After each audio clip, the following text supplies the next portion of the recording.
সবার সাথে তর্ক করতে নেই। যদি কেউ বলে গরু আকাশে উড়তে পারে, তাকে জানান আপনিও তাই জানেন।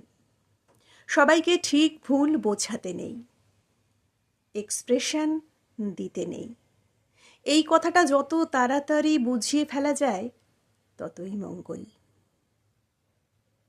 অপাত্রে দান করতে নেই, নিজের থেকে বেশি কাউকে ভালোবাসতে নেই, সব দুঃখের গল্প করতে নেই, নিজের সমস্ত দুর্বলতা কাউকে জানাতে নেই। নিজের কিছু জিনিস একান্ত ব্যক্তিগত হওয়া উচিত। প্রায়োরিটি চাইতে নেই, ভালোবাসার জন্য হাত পাততে নেই, পায়ে পড়ে আটকাতেও নেই। যেখানে কদর নেই সেখানে থাকতে নেই, নিজের মূল্য সবার আগে